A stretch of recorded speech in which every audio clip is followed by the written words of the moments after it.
नमस्कार, मैं ऋषिका मिश्रा और आप देख रहे हैं DTV भारत। शुरुआत हम बड़ी खबरों से करेंगे, लेकिन उससे पहले एक नजर आज की सुर्खियों पर।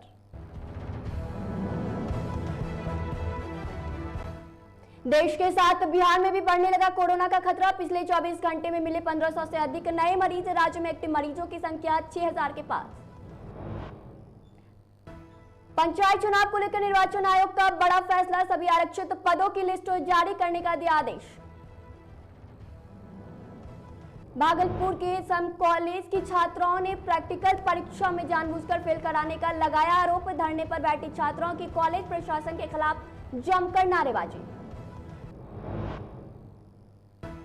समस्तीपुर में बाइक सवार 3 अपराधियों ने स्वर्ण व्यवसायी से लूटे 8 लाख रुपए। लूट के बाद अपराधियों ने व्यवसायी को मारी गोली। घायल को अस्पताल कराया गया भर्ती।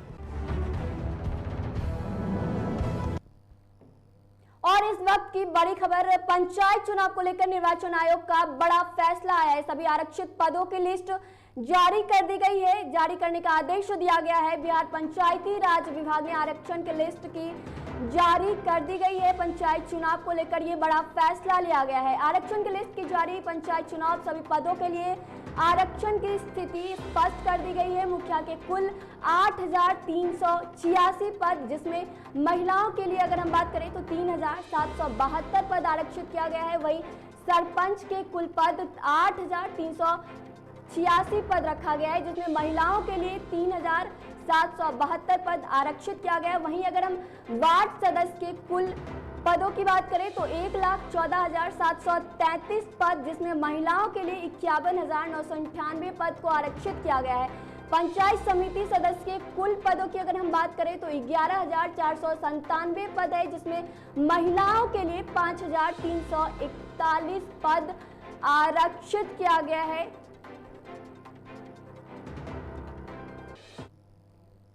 और इस वक्त हमारे साथ हमारे फोन लाइन पर अविनाश जुड़ गया। अविनाश, पंचायत चुनाव को लेकर निर्वाचन आयोग ने एक बड़ा फैसला लिया है कि अब इसको लेकर के आपके पास क्या कुछ जानकारियां हैं?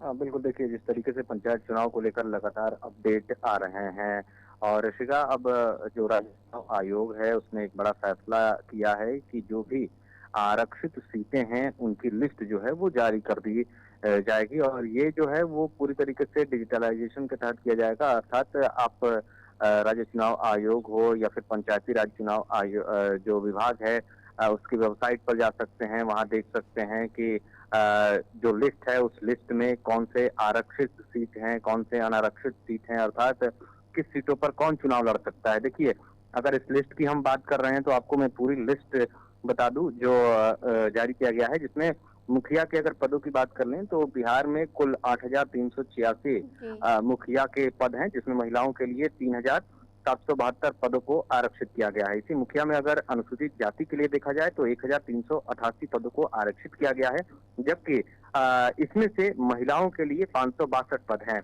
वहीं अगर अनुसूचित जनजाति के लिए बात कर ले मुखिया के लिए तो 92 पद आरक्षित है, जिसमें से 21 पद जो हैं वो महिलाओं के लिए हैं। जबकि अगर पिछड़े वर्ग की बात कर लें तो 1441 पद जो हैं वो आरक्षित किए गए हैं, जिसमें से महिलाओं की अगर बात कर लें तो वो 585 ऐसे पद हैं जो महिलाओं के लिए आरक्षित है। देखिए, इस तरीके से पूरी एक लिस्ट जारी की गई है। अगर सरपंच की बात कर लें तो सरपंच के कुल 8386 पद हैं, जिसमें महिलाओं के लिए 3772 पद आरक्षित किए गए हैं। अनुसूचित जनजाति के लिए बात कर लें, माफ कीजिएगा, अनुसूचित जाति के लिए बात कर लें तो 1388 पद हैं, जिसमें महिलाओं के लिए 562 पद आरक्षित हैं।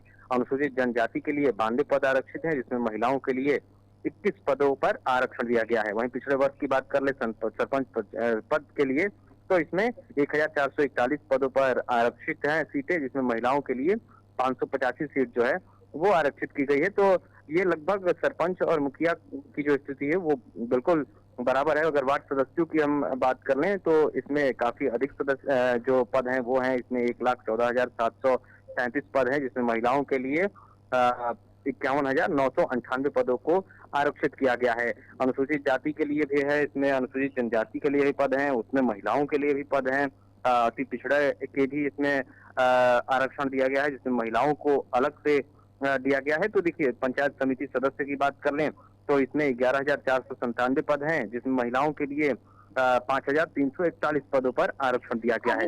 वहीं अगर जी बिल्कुल। बिल्कुल। अविनाश, हम आपसे ये भी जानना चाहेंगे क्या निर्वाचन आयोग की तरफ से पंचायत चुनाव को लेकर तारीखें भी निश्चय की गई है या नहीं की गई है, और अगर नहीं, नहीं की अभी गई तक है तो ये तारीखों तारीखें कब के तक लिए आएगी? अभी तक तारीखों का कोई ऐलान नहीं हुआ है। मामला हाई कोर्ट में है। हाई कोर्ट जिस तरीके से आदेश देगा, क्योंकि जो एडवांस टेक्नोलॉजी वाले ईवीएम की बात कर रही है राज्य चुनाव आयोग, उससे अभी केंद्रीय चुनाव आयोग उसके लिए जो अपना आदेश होता है वो नहीं दे रहा है। केंद्रीय चुनाव आयोग की अपनी दलीलें हैं, राज्य चुनाव आयोग अपनी दलीलें दे रहा है। इसमें राज्य सरकार जो है वो पहले ही कह चुकी है कि ईवीएम के जरिए ही चुनाव कराया जाए, और मल्टीपोस्ट ईवीएम के जरिए चुनाव कराने की बात राज्य चुनाव आयोग कह रहा है। लेकिन अभी तक इसमें केंद्रीय चुनाव आयोग ने किसी तरीके से कोई भी हामी नहीं भरी है, और फिलहाल जो हाईकोर्ट में 6 अप्रैल को सुनवाई होनी थी वो टल के 7 अप्रैल को होने के लिए हुई, लेकिन 7 अप्रैल को भी सुनवाई नहीं हो पाई है। अब आगे के डेट पर जब सुनवाई होगी, क्या कुछ फैसला आता है, किस तरीके से हाईकोर्ट इस पर संज्ञान लेते हुए आगे की कार्रवाई करता है, वो भी देखना होगा। और उसके बाद ही चुनाव की तारीखों का ऐलान हो पाएगा, और उसके बाद ही जो तमाम प्रक्रिया है वो हो पाएगी। हालांकि ये तय मानिए आप कि पंचायत चुनाव समय से पहले या समय पर नहीं होने जा रहा है, अर्थात जो पंचायती राज्य का समय 15 जून तक है, अर्थात 15 जून के बाद जो भी फिलहाल मुखिया हैं, सरपंच हैं, वार्ड सदस्य हैं या जिला पार्षद हैं, उनकी सदस्यता खत्म हो जाएगी। मतलब उनका समय जो कार्यकाल होता है वो खत्म हो जाएगा, और उसके बाद से जो प्रशासक नियुक्ति की बात सामने आ रही है, जिसको लेकर पंचायत जो विभाग है, पंचायत राज जो मंत्रालय है, वो अपने स्तर पर काम कर रहा है, और अपने स्तर पर वो तैयारियां भी कर रहे हैं, क्योंकि समय पर चुनाव हो पाना अब संभव नहीं लग रहा है, क्योंकि बिल्कुल इसमें कई अविनाश। सारे ऐसे अविनाश पेच एक हैं जिसको देखना होगा। बिल्कुल। अविनाश, एक चीज और जानना चाहेंगे कि पंचायत चुनाव इस बार कोविड के टाइम में हो रहा है, तो क्या कुछ निर्वाचन आयोग के तरफ से कोरोना गाइडलाइन को लेकर के भी कुछ अहम फैसले लिए गए हैं कि इसके तहत पंचायत चुनाव करवाया जाएगा? देखिए, कोरोना गाइडलाइन जो केंद्र सरकार की होती है, उसको फॉलो करना ही होता है, और उसी के गाइडलाइन के अनुसार जो निर्वाचन आयोग है वो भी काम करता है। और कोरोना को लेकर जो भी गाइडलाइन राज्य सरकारों ने जारी किया है या केंद्र सरकार के द्वारा जो जारी किया गया है, वो उसी तरीके से उस पर भी पालन होगा। हालांकि इसमें और भी क्या अधिक व्यवस्थाएं की जा सकती हैं, राज्य चुनाव आयोग इस पर सोच सकता है। हालांकि अभी क्योंकि चुनाव की तारीखों का ऐलान हुआ नहीं है, चुनाव को लेकर किसी तरीके से कोई गतिविधि अभी चल नहीं रही है, तो राज्य चुनाव आयोग के तहत कोरोना को लेकर कोई गाइडलाइन या विशेष इस तरीके से कोई बातें नहीं कही गई हैं। वो तब होगा जब डेट अनाउंस हो जाएगी, जब प्रक्रियाएं शुरू हो जाएंगी, जब लोग अपने क्षेत्र में घूमेंगे, जाएंगे, चुनाव प्रचार करेंगे, और उसके बाद से उसमें कोरोना के गाइडलाइन को फॉलो करना अति आवश्यक होगा। एक तो चुनाव आयोग के तहत जो जारी की जाएगी नोटिफिकेशन, वो तो अलग है, लेकिन राज्य सरकार द्वारा जो भी जिला प्रशासन के द्वारा जो भी कोरोना को लेकर गाइडलाइन जारी की जाएगी, उसका तो जो उम्मीदवार होंगे उन्हें पालन करना ही होगा, और साथ ही साथ जो लोग वोटर भी होंगे उन्हें भी पालन करना होगा। हालांकि अभी न डेट अनाउंस हुई है और न ही किसी तरीके से आगे प्रक्रिया बढ़ रही है, तो इसमें ये कह पाना बड़ा मुश्किल होगा। लेकिन ये तय मानिए कि समय पर पंचायत चुनाव बिहार में होना अब संभव नजर नहीं आ रहा है। बिल्कुल अविनाश, फिलहाल आप हमारे साथ फोन लाइन पे बने रहिए। उससे पहले हम कोरोना का अपडेट भी ले लेते हैं। बिहार में कोरोना तेजी से बढ़ने लगा है। 24 घंटे में 1527 नए मरीज मिले हैं, जबकि 24 घंटे में 533 मरीज ठीक भी हो चुके हैं। फिलहाल राज्य में एक्टिव मरीजों की संख्या की बात करें तो 5925 हो गई है। वहीं स्वास्थ्य विभाग के आंकड़ों के अनुसार पटना की अगर हम बात करें तो 522 नई मरीज मिले हैं। वहीं गया से 128, बेगूसराय से 27, जहानाबाद से 68 और मुजफ्फरपुर से 74, जबकि भागलपुर की अगर हम बात करें तो 78 नए मरीज मिले हैं। तो कोरोना का कहर लगातार बढ़ता ही जा रहा है। राज्य में एक्टिव मरीजों की संख्या 6000 के आसपास पहुंच गई है। और अविनाश, आपसे फिर से एक बार ये जानना चाहेंगे कि कोरोना का कहर लगातार बढ़ता जा रहा है, एक्टिव मरीजों की संख्या में दिन प्रतिदिन इजाफा ही होता जा रहा है, क्या कुछ अपडेट है आपके पास? बिल्कुल, देखिए, बिहार स्वास्थ्य विभाग के द्वारा जो आंकड़े जारी किए गए हैं उसके अनुसार राज्य की स्थिति है वो थोड़ी सी बदलती हुई नजर आ रही है। और अब जो मरीजों की संख्या है वो तेजी से उसमें बढ़ोतरी हो रही है। पिछले 24 घंटे में 1500 से अधिक नए मरीज मिले हैं। एक्टिव मरीजों की संख्या जो है वो 5,900 से ज्यादा अर्थात लगभग 6,000 तक पहुंच गई है। इसमें ये साफ नजर आ रहा है कि एक्टिव मरीजों की संख्या बढ़ रही है।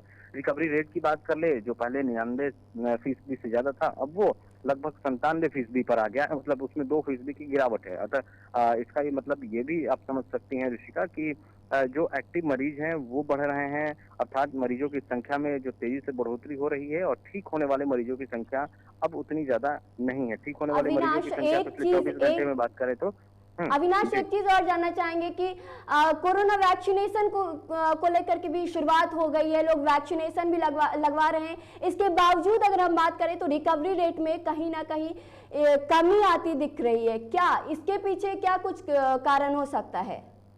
देखिए, कोरोना वैक्सीन की एक अपनी प्रक्रिया है, कोरोना वैक्सीनेशन की भी एक अपनी प्रक्रिया है, और कोरोना जिस तरीके से फैल रहा है, दूसरी जो लहर इसको बताया जा रहा है वो बिल्कुल अलग है।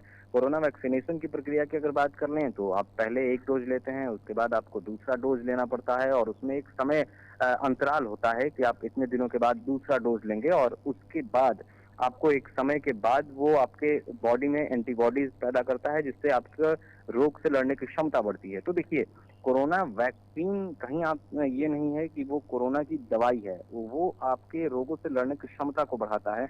आप कितने अधिक उससे लड़ पाएंगे, कितना अधिक आपका शरीर उससे लड़ पाएगा, ये उस पर निर्भर करता है। और इसके साथ साथ अगर बात कर लें तो कोरोना वैक्सीन को लेकर अभी एक एज के ऊपर के लोगों को कोरोना वैक्सीन दिया जा रहा है। पहले 60 से अधिक उम्र वाले थे, लेकिन उसके बाद जब चरण दर चरण आगे हम बढ़े तो अब देश में 45 साल से अधिक के जो लोग हैं उन्हें कोरोना वैक्सीन लगाई जा रही है। और उसके बाद अब नीचे आएंगे धीरे धीरे, और भी जो यंग एज के लोग हैं उन्हें लगाया जाएगा। तो एक तो ये तय मानिए कि जो लोग बाहर निकलते हैं वो 60 साल से ऊपर के अधिक लोग नहीं निकलते हैं, या फिर 45 साल से ऊपर के वो लोग जो ऑफिस जाते हैं या रोजमर्रा की जिंदगी में कुछ काम है तो वो निकलते हैं। अदरवाइज अगर 60 साल से ऊपर के लोगों को देखें तो वो ज्यादातर समय घर में भी बीतता है, और कोरोना काल में हमने 2020 में भी देखा कि वैसे लोग बाहर निकलने से कतराते रहे हैं, या फिर वो बाहर निकलने से थोड़ा बचते रहे हैं। तो ऐसे में ये कह पाना कि कोरोना वैक्सीनेशन के दौर में कोरोना नहीं बढ़ेगा, ये बड़ा मुश्किल है। क्योंकि वो लोग जो ऑफिस करते हैं, वो लोग जो बाहर जाते हैं, वो लोग जो यात्रा कर रहे हैं, उनकी अमूमन अगर एज की बात कर लें तो 50, 55, 45, 40 एज, ये 30, 35 इस तरीके से एज जो है वो लोग यात्रा कर रहे हैं, वो लोग रोज ऑफिस में जा रहे हैं। तो देखिए, कोरोना का बढ़ना हमारे और आपके ऊपर है कि उसको कैसे रोका जा सकता है। अगर हम थोड़ी सी भी कोताही बरतेंगे, अगर मास्क का प्रयोग नहीं करेंगे, सोशल डिस्टेंसिंग का पालन नहीं करेंगे, तो इसमें कोरोना बढ़ेगा। लेकिन इसमें राज्य सरकार को ये चाहिए कि किस तरीके से इसमें आगे की प्रक्रिया करे, किस तरीके से लोगों को समझाए, और क्या कुछ हो कोरोना वैक्सीनेशन को लेकर और तेजी लाने की जरूरत है। उन तमाम लोगों को भी कोरोना वैक्सीन देने की जरूरत है जो रोज ऑफिस जाते हैं, उनको बहुत ज्यादा जरूरत है इस कोरोना वैक्सीन की। बिल्कुल अविनाश, एक चीज और जानना चाहेंगे आपसे कि बिहार के अस्पतालों में कोरोना को लेकर के क्या कुछ और किस तरह की तैयारियां की गई है? क्या बिहार का अस्पताल फिर से तैयार है कोरोना को लेकर? देखिए, इस चीज को लेकर कह पाना बड़ा मुश्किल है कि बिहार के अस्पताल कितने तैयार हैं। 2020 की स्थितियां बिल्कुल अलग थी, 2021 की स्थितियां बिल्कुल अलग हैं। कोरोना वैक्सीनेशन की आपने अगर बात की है तो कोरोना वैक्सीनेशन को लेकर जो तैयारियां की गई हैं उसके एवज में बहुत कुछ कह पाना बड़ा मुश्किल है, क्योंकि कोरोना वैक्सीनेशन जिस रफ्तार से होना चाहिए, जितने लोगों को लगना चाहिए, वो उतना लग नहीं पा रहा है। हालांकि इसको लेकर चाहे मुख्यमंत्री नीतीश कुमार हो, उन्होंने समीक्षा बैठक की और अधिकारियों को कई दिशा निर्देश दिए।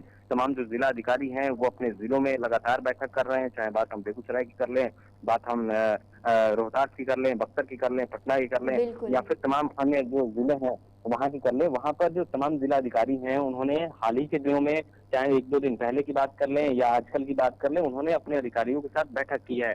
बैठक करने के बाद कोरोना वैक्सीनेशन को लेकर, उसमें तेजी लाने को लेकर और कोरोना गाइडलाइन के पालन को लेकर, मास्क चेकिंग अभियान को लेकर तमाम गाइडलाइन जारी किए गए हैं। अधिकारियों को दिशा निर्देश दिया गया है कि किस तरीके से काम करना है, इसमें कैसे तेजी लाना है। तो ये तमाम तरीके हैं जिस पर सरकार काम कर रही है, लेकिन इसमें आम लोगों को भी समझना होगा कि वो अपना ख्याल कैसे रख सकते हैं। अगर जरूरत नहीं हो तो बाहर निकलने की फिलहाल जरूरत नहीं है, क्योंकि कोरोना देखिए एक तो बिहार में हालांकि उतनी तेज रफ्तार नहीं है बिहार में बढ़ने की जितना कि देश में या दूसरे राज्यों में है।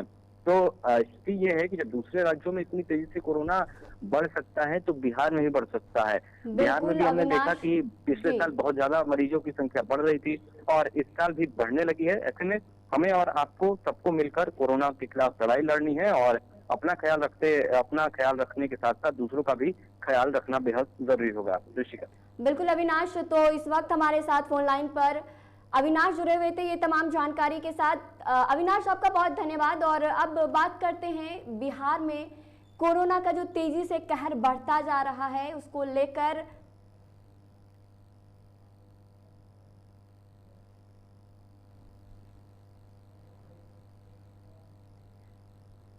बिहार में कोरोना तेजी से बढ़ने लगा है। 24 घंटे में 1527 नए मरीज मिले हैं, जबकि 24 घंटे में 533 मरीज ठीक हुए हैं। फिलहाल राज्य में अगर हम एक्टिव मरीजों की बात करें तो संख्या 5925 हो गई है। वहीं स्वास्थ्य विभाग के आंकड़ों के अनुसार पटना से 522 नए मरीज मिले हैं। वहीं गया की अगर हम बात करें तो 128 नए मरीज मिले हैं और बेगूसराय से 27, जहानाबाद से 28 और मुजफ्फरपुर से 74, जबकि भागलपुर की अगर हम बात करें तो 78 नए मरीज मिले हैं। तो इस तरह आप देख सकते हैं कि बिहार में किस तरह से कोरोना का कहर दिन प्रतिदिन बढ़ता ही जा रहा है। 24 घंटे में 1500 से अधिक नए मरीज मिले हैं।